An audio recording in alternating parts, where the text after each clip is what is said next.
मिलते मिलते हंसी वादियों में, मिलते मिलते हंसी वादियों में, दिल खो गया तो क्या करोगे, अनजाने में जाने तमन्ना, कुछ हो गया तो क्या करोगे। हेलो दोस्तों, आपका स्वागत है स्टडी विद आईएएस चैनल में। दोस्तों, कल की जो क्लास हुई थी वो दोस्तों मैंने दक्षिणी अमेरिका महाद्वीप के इंट्रोडक्शन के बारे में बता दिया हुआ था और पूरी बाउंड्री दोस्तों मैंने बता दी हुई थी। आज दोस्तों हम लोग बात करेंगे दक्षिणी अमेरिका के पर्वतों को लेकर और कुछ जो रेखाएं विषुवत रेखा और मकर रेखा जो भी जाती हैं, ठीक, उनको लेकर बात करेंगे। तो चलिए दोस्तों, अगर मेरा वीडियो आपको पसंद आ रहा है तो दोस्तों आप लोग लाइक करें, सब्सक्राइब करें और ज़्यादा से ज़्यादा दोस्तों शेयर करिए, क्योंकि दोस्तों आप लोग ना तो लाइक करते हो ना ही सब्सक्राइब। दोस्तों लाइक और सब्सक्राइब में आप लोगों का कुछ नहीं जाता है और मुझे कुछ मिलता भी नहीं, बस आप लोगों का सपोर्ट मिलता है कि आप लोग एक परिवार की तरह हो और हमसे जुड़े हुए हो। तो चलिए दोस्तों, आज की क्लास शुरू करते हैं दक्षिण अमेरिका महाद्वीप को लेकर के। ठीक है दोस्तों, तो सबसे पहले दोस्तों हम लोग बात करें दक्षिण अमेरिका महाद्वीप में। तो दोस्तों यहाँ से एक रेखा जाती है कुछ इस तरीके से, इस महाद्वीप के बीचों बीच से होकर के, बीचों बीच से नहीं दोस्तों, ऊपर से, ठीक। और इस रेखा का दोस्तों जो नाम है, उस रेखा का नाम है विषुवत रेखा। ठीक है दोस्तों, क्या नाम है? विषुवत रेखा, विषुवत रेखा। क्लियर दोस्तों? यहाँ से एक रेखा जाएगी दक्षिणी अमेरिका महाद्वीप से दोस्तों, और उस रेखा का नाम है विषुवत रेखा और विषुवत रेखा। और इसके बाद दोस्तों एक रेखा दोस्तों यहाँ से जाएगी, ठीक, एक रेखा दोस्तों हमारी यहाँ से जाएगी और उस दोस्तों रेखा का नाम है, यहाँ से गुजरेगी और उस रेखा का दोस्तों नाम है मकर रेखा, मकर रेखा, मकर रेखा। क्लियर दोस्तों? मतलब दोस्तों निम्नलिखित में से ऐसा कौन सा महाद्वीप है जिससे विषुवत और मकर रेखाएं जाती हैं? तो आपका हो जाएगा दोस्तों दक्षिण अमेरिका महाद्वीप, दक्षिण अमेरिका महाद्वीप जिससे विषुवत और मकर रेखाएं गुजरती हैं। अब दोस्तों हम लोग बात करें कि विषुवत रेखा दक्षिण अमेरिका महाद्वीप के कितने देशों से होकर जाती है, इसी पर दोस्तों हम लोग बात कर रहे हैं। तो चलिए दोस्तों हम लोग बात कर लेते हैं। पहला दोस्तों यहाँ पर जो देश हमें मिलेगा इस तरीके से, और उस देश का दोस्तों नाम है इक्वाडोर, इक्वाडोर। ये दोस्तों जो हमारा देश आप देख रहे हैं यहाँ पर मिलेगा, इसका नाम है इक्वाडोर।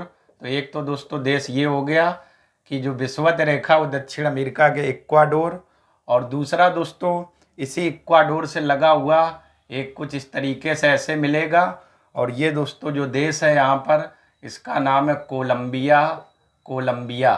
ठीक है दोस्तों, ये यहाँ पर मैं नाम लिख रहा हूँ, ये जो देश है दोस्तों इसका नाम है कोलंबिया, कोलंबिया। ठीक है दोस्तों, ये आपका है कोलंबिया, और ये दोस्तों कौन है? Ecuador, Ecuador. और इसके बाद दोस्तों यहाँ से जो आप दोस्तों हम लोग देखेंगे, यहाँ से कुछ ये बाउंड्री होते हुए इस तरीके से ये दोस्तों, और ये होते हुए ये, और इसकी पूरे की बात दोस्तों हम लोग करेंगे ये। तो ये दोस्तों आपका देश कौन सा है? ब्राज़ील। ठीक है दोस्तों, कौन सा देश है दोस्तों? ब्राज़ील। ठीक है ना? तो यानी कि विषुवत रेखा दक्षिण अमेरिका महाद्वीप से गुजरती है और ये 3 देशों से होकर जाती है। पहला दोस्तों देश है इक्वाडोर, ठीक है ना। इसके बाद दूसरा दोस्तों देश है कोलंबिया, और तीसरा दोस्तों देश है ब्राज़ील, ब्राज़ील। इसके बाद तो ये 3 देशों से होकर के विषुवत रेखा जाती है, इक्वाडोर, कोलंबिया और ब्राज़ील। ठीक है ना दोस्तों। अब दोस्तों हम लोग बात कर लेते हैं मकर रेखा, मकर रेखा। ये मकर रेखा दोस्तों कितने देशों से होकर जाती है, इस पर दोस्तों हम लोग बात अब कर लेते हैं मकर रेखा को लेकर के। तो चलिए दोस्तों मकर रेखा की बात करें तो एक तो दोस्तों हमें यहाँ पर देश मिलेगा और इसका दोस्तों नाम है चिली। तो एक तो मकर रेखा चिली देश से होकर जाएगी, चिली देश से होकर जाएगी, चिली देश से होकर जाएगी। और दूसरा दोस्तों यहाँ पर हमें और पूरा ये देश कुछ इस तरीके से रेंज में ऐसे फैला हुआ, और ये दोस्तों इस तरीके से रेंज में ऐसे फैला हुआ, और यहाँ से ऐसे जुड़ेगा दोस्तों, ये देश मिलेगा, और इस देश का नाम है दोस्तों अर्जेंटीना। अर्जेंटीना, अर्जेंटीना, ठीक है दोस्तों, अर्जेंटीना। और दूसरा दोस्तों जो देश रहेगा वो दोस्तों रहेगा यहाँ पर दोस्तों, हमें मिलेगा अर्जेंटीना के बाद यहाँ पर दोस्तों, और ये देश दोस्तों कौन सा? पराग्वे। पराग्वे, ठीक है दोस्तों। तो दोस्तों मकर रेखा दक्षिण अमेरिका के 3 देशों से होकर जाती है, और एक दोस्तों ये आपका यहाँ से भी जा रहे हैं, और ये दोस्तों कौन सा? ब्राज़ील आपका पूरा ही, ठीक। तो मकर रेखा दक्षिण अमेरिका के 4 देशों से दोस्तों होकर जाती है, और वो 4 देश कौन है? ये दोस्तों चिली, चिली के बाद पराग्वे, ये देश पूरा अर्जेंटीना यहाँ तक है, और ये दोस्तों कौन? ब्राज़ील, ठीक। तो मकर रेखा दक्षिण अमेरिका के 4 देशों से होकर जाती। मकर रेखा वो देश कौन कौन से? मकर रेखा चिली, चिली के बाद दोस्तों हमारा पराग्वे, पराग्वे के बाद अर्जेंटीना, अर्जेंटीना, और अर्जेंटीना के बाद दोस्तों कौन है? ब्राज़ील, ब्राज़ील, ठीक है दोस्तों। ये आपकी मकर रेखा हो गई। विषुवत रेखा इक्वाडोर, कोलंबिया और ब्राज़ील। तो दोस्तों जरा देखिएगा, आपके एग्जाम में यहाँ से बहुत बेहतरीन क्वेश्चन बन सकता है कि निम्नलिखित में से विषुवत और मकर रेखा दोनों किस देश से होकर जाती है? तो दोस्तों आपका उत्तर होगा ब्राज़ील, ब्राज़ील। ये आप देख पा रहे, ब्राज़ील एक ऐसा देश है जिससे विषुवत रेखा और मकर रेखा दोनों जाती है, ठीक है दोस्तों। तो मैं यहाँ पर लिखे दे रहा हूँ, ब्राज़ील से, ब्राज़ील देश से विषुवत और मकर रेखा, विषुवत और मकर रेखा दोनों गुजरती, विषुवत और मकर रेखा गुजरती हैं, ठीक है दोस्तों, गुजरती हैं, ठीक है ना। तो ये दोस्तों आपका हो गया कि ब्राज़ील एक ऐसा देश है जिससे विषुवत और मकर रेखा दोनों गुजरती है। क्लियर है दोस्तों? एक बार फिर देख लेते हैं। विषुवत रेखा या इक्वेडोर ये देश है, यहाँ पर कोलंबिया, और ये दोस्तों ब्राज़ील। 3 देश ये हो गए जहाँ से विषुवत रेखा जा रही। इसके बाद मकर रेखा की बात करें तो यहाँ पर चिली मिलेगा, फिर दोस्तों अर्जेंटीना, पराग्वे और ब्राज़ील। ये 4 देश हैं दोस्तों जिससे होकर क्या? मकर रेखा जाती है, मकर रेखा। क्लियर दोस्तों? तो चलिए दोस्तों आप लोग इतने का स्क्रीनशॉट ले लीजिए, फिर दोस्तों हम लोग आगे बात करते हैं। स्क्रीनशॉट दोस्तों आप लोग ले लो।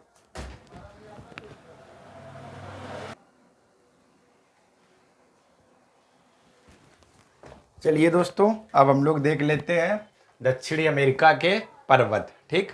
तो इस दक्षिण अमेरिका की दोस्तों जो सबसे लंबी जो पर्वत श्रृंखला दोस्तों है, सबसे लंबी, ठीक, वो दोस्तों कौन सी है? सबसे लंबी पर्वत श्रृंखला कुछ हमारी इस तरीके से ये रेंज में फैली हुई है, ठीक है दोस्तों। दक्षिण अमेरिका की सबसे लंबी जो ये पर्वत श्रृंखला है, ठीक है ना, पर्वत श्रृंखला ये दोस्तों देखिए कुछ हमारी इस तरीके से ऐसे फैली हुई मिलेगी। ये दोस्तों दक्षिणी अमेरिका की सबसे लंबी पर्वत श्रृंखला, ठीक। तो इसका दोस्तों जो नाम है, ये जो पर्वत श्रृंखला है मैं यहाँ पर लिख रहा हूँ एंडीज पर्वत श्रृंखला, एंडीज पर्वत श्रृंखला, ठीक है दोस्तों, एंडीज पर्वत श्रृंखला। ये पहला पॉइंट। दूसरा बात करें तो विश्व की दक्षिणी अमेरिका, दक्षिणी अमेरिका, अमेरिका तथा दक्षिणी अमेरिका तथा विश्व की सबसे लंबी पर्वत श्रृंखला है, लंबी पर्वत श्रृंखला है, ठीक है दोस्तों, लंबी पर्वत श्रृंखला है। क्लियर? यानी जो एंडीज पर्वत है दोस्तों, ये दक्षिण अमेरिका की तो सबसे लंबी है, और साथ में विश्व की क्या है? सबसे लंबी पर्वत श्रृंखला है। इसकी लंबाई की दोस्तों अगर बात हम लोग करेंगे तो लंबाई लगभग वही हमें मिलती है 7000 किलोमीटर के आसपास लगभग, ठीक है दोस्तों। ये लगभग का आंकड़ा हम दे रहे हैं, तो लंबाई के हिसाब से आप दोस्तों कोई इशू मत रखना, क्योंकि बस आपकी जानकारी के लिए हम लोग लिखा देते हैं। ठीक है दोस्तों। तो ये दोस्तों दक्षिणी अमेरिका की सबसे लंबी जो पर्वत श्रृंखला है वो दोस्तों कौन है? एंडीज पर्वत श्रृंखला, एंडीज पर्वत श्रृंखला। ठीक है दोस्तों, ये एंडीज पर्वत श्रृंखला, और इसके ये दोस्तों पॉइंट हो गए। दक्षिणी अमेरिका तथा विश्व की सबसे लंबी पर्वत श्रृंखला है। इसकी लंबाई की दोस्तों बात करें तो 7000 है। ये दोस्तों जरा देखिएगा, इसका विस्तार यहाँ से शुरू होकर और इतने देशों से होकर जाता है। तो इसके दोस्तों हम लोग अगर विस्तार की बात करें, एंडीज पर्वत के विस्तार की, तो इसका विस्तार दोस्तों कितने देशों में है? तो पहला तो दोस्तों यही है, वेनेजुएला। ठीक है दोस्तों, कौन सा? वेनेजुएला। ठीक है दोस्तों, वेनेजुएला कामा। वेनेजुएला के बाद अगला दोस्तों ये कौन सा देश है? कोलंबिया। ठीक है दोस्तों, कोलंबिया। कोलंबिया कोलंबिया के बाद दोस्तों हम लोग आगे बात करें तो अगला दोस्तों ये कौन सा देश है? इक्वाडोर। कोलंबिया के बाद अगला दोस्तों कौन है? इक्वाडोर। इक्वाडोर इक्वाडोर के बाद दोस्तों बात करें तो ये अगला देश दोस्तों यहाँ पर कौन है? पेरू। पेरू। ठीक है दोस्तों, पेरू। पेरू के बाद बात करें तो अगला दोस्तों देश कौन सा है? चिली। चिली। और चिली के बाद दोस्तों हम लोग बात करें तो अगला देश दोस्तों कौन सा है? अर्जेंटीना। अर्जेंटीना। अर्जेंटीना। ठीक है दोस्तों, ये दोस्तों जो मैं देख पा रहा हूँ इतने लगभग देशों में है। वेनेजुएला यहाँ पर है दोस्तों, देखिए ये पर्वत श्रृंखला यहाँ से ऐसे इस तरीके से रेंज में फैली हुई है, यानी कि देखो आप लंबाई 7000 किलोमीटर। इसका विस्तार की बात करें तो Venezuela, Colombia, Ecuador, Peru, Chile, Argentina. ठीक है दोस्तों। अब दोस्तों अगर इसकी बात करें यहाँ पर ये जो पर्वत श्रृंखला है दोस्तों, यहाँ पर दोस्तों हमें इस पर्वत श्रृंखला में एक चोटी मिलेगी इस तरीके से, ये जो चिली और अर्जेंटीना की सीमा पर स्थित है दोस्तों। मैं ये लिख रहा हूँ, ये मैं बना रहा हूँ, ध्यान से दोस्तों आप लोग देखना। ठीक है ना, ये चिली और अर्जेंटीना की सीमा पर स्थित है। ये दोस्तों जो चिली मैंने यहाँ लिखा था तो यहाँ पर दोस्तों ये पड़ेगा चिली, मैं लिख दे रहा हूँ चिली। ठीक है दोस्तों, ये चिली। ये दोस्तों हमारा पेरू था, पेरू। तो इस पेरू को दोस्तों मैं यहाँ लिख दे रहा हूँ, पेरू। ठीक, ये दोस्तों जो आप चोटी देख रहे हैं जो चिली और अर्जेंटीना की सीमा पर स्थित है, इस चोटी का नाम है दोस्तों, जरा ध्यान से देखना, इस चोटी का नाम है एंकाकागुआ। एंकाकागुआ। ठीक है दोस्तों, एंकाकागुआ, ये एंकाकागुआ है। ठीक है दोस्तों, एंकाकागुआ, इस चोटी का दोस्तों क्या नाम है? एंकाकागुआ। अगर इसकी ऊंचाई की दोस्तों हम लोग बात करें तो एंकाकागुआ की दोस्तों जो ऊंचाई है 6960 मीटर है। और ख़ास बात क्या है दोस्तों, यहाँ पर मैं लिख रहा हूँ एंडीज पर्वत श्रृंखला की, एंडीज पर्वत श्रृंखला की, एंडीज पर्वत श्रृंखला की सबसे ऊंची चोटी है, की सबसे ऊंची चोटी है, सबसे ऊंची चोटी है। ठीक है दोस्तों, एंकाकागुआ दोस्तों हमें चिली और अर्जेंटीना की सीमा पर ये पड़ेगी जो। और जो खास बात क्या है, एंकाकागुआ ये एंडीज पर्वत श्रृंखला की सबसे ऊंची चोटी है दोस्तों। कौन है? कौन है? एंकाकागुआ। एंकाकागुआ। ठीक है दोस्तों। और एंकाकागुआ के ऊपर जब हम लोग यहाँ पर दोस्तों आएंगे तो यहाँ पर दोस्तों एक चोटी हमें और मिलेगी कुछ इस तरीके से। यहाँ पर दोस्तों ज़रा ध्यान से देखना, यहाँ पर एक चोटी और मिलेगी। ठीक है ना, कुछ दोस्तों इस तरीके से ये। और दोस्तों इसका नाम है Ojos del Salado. Ojos del Salado. ठीक है दोस्तों, सलाडो। इसकी दोस्तों खास बात क्या है, अब देखना जरा पेपर वाले या आईएएस के हिसाब से दोस्तों सोचिए। विश्व की सबसे लंबी पर्वत श्रृंखला एंडीज, इसकी सबसे ऊंची चोटी एंकाकागुआ कहाँ पर स्थित है? चिली और अर्जेंटीना की सीमा पर स्थित है। एंडीज पर्वत की दूसरी सबसे ऊंची चोटी, तो दोस्तों आपका उत्तर होगा ओजोस डेल सलाडो। जो एंडीज पर्वत की दूसरी सबसे ऊंची चोटी है, दूसरी सबसे ऊंची चोटी है, दूसरी सबसे ऊंची चोटी है। तो ओजोस डेल सलाडो एंडीज पर्वत की दूसरी सबसे ऊंची चोटी है दोस्तों। इसके बाद दोस्तों अगली दोस्तों हमें यहाँ पर एक चोटी मिलेगी इक्वाडोर में, ठीक है ना, यहाँ पर,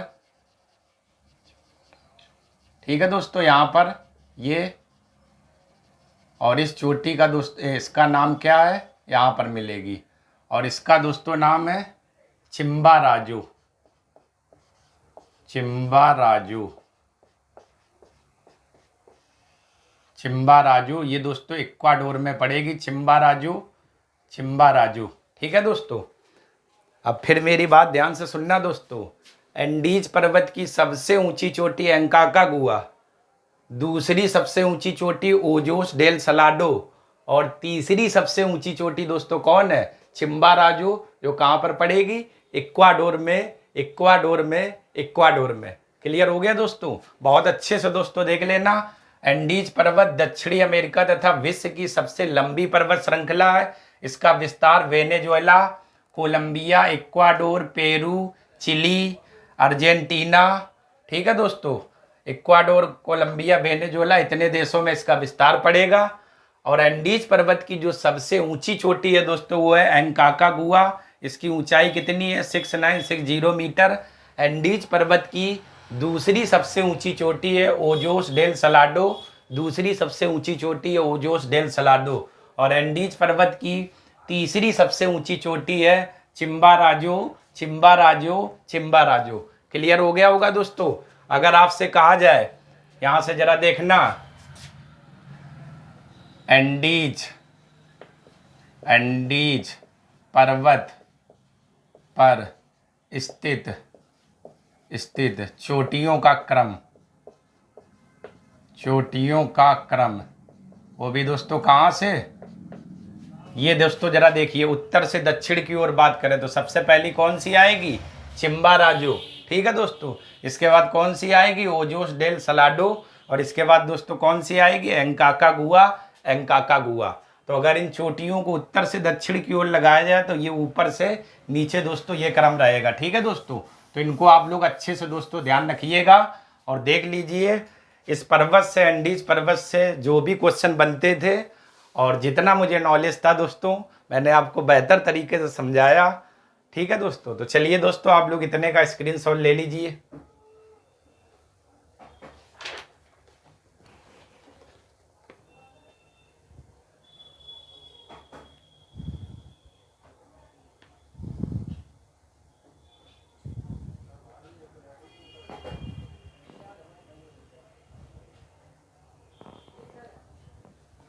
ठीक है दोस्तों। और दोस्तों एक चीज दोस्तों जरा छूट गई है, जरा देखना, ये जो चिम्बाराजो आप देख रहे, ये एंडीज पर्वत की तीसरी सबसे ऊंची चोटी है, लेकिन इक्वाडोर की भी सबसे ऊंची चोटी चिम्बाराजो है। अगर आपसे एग्जाम में पूछा जाए इक्वाडोर की सबसे ऊंची चोटी, तो दोस्तों आपका आंसर होगा चिम्बाराजो। अगर पूछा जाए एंडीज पर्वत की तीसरी सबसे ऊंची चोटी, तो आंसर होगा चिम्बाराजो। अगर पूछा जाए इक्वाडोर की सबसे ऊंची चोटी, तब भी आंसर होगा चिम्बाराजो। तो अच्छे से दोस्तों इन चीज़ों को आप लोग समझ लीजिए, क्योंकि जितना आप बेटर चित्र के माध्यम से समझेंगे, इससे अच्छा फिर बस दोस्तों कुछ भी नहीं है, ठीक है दोस्तों। अब आप दोस्तों इतने का स्क्रीनशॉट ले लीजिए।